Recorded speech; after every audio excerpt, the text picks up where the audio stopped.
In this section, we will be creating a simple yet stylish zipper pouch with fabric tabs. A zipper pouch is a versatile accessory that can be used for storing a wide range of items, from makeup and toiletries to pens and small gadgets.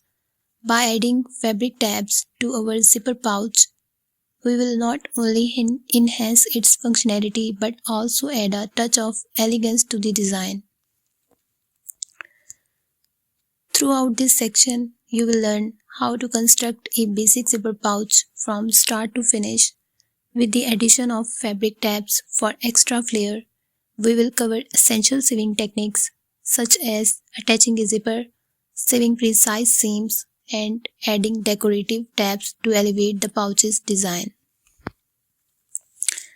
Creating a zipper pouch with fabric tabs is a fantastic way to practice your sewing skills while also producing a practical and stylish accessory.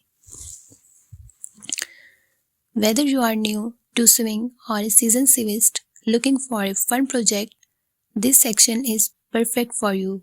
Plus, once you have mastered the basics, you can easily customize your pouch with different fabrics and embellishments to suit your personal style. Get ready to embark on this exciting sewing adventure. In the next few lectures, we will walk through each step of the process from preparing our materials to finishing off our pouch with stylish fabric tabs. So grab your materials and let's dive in.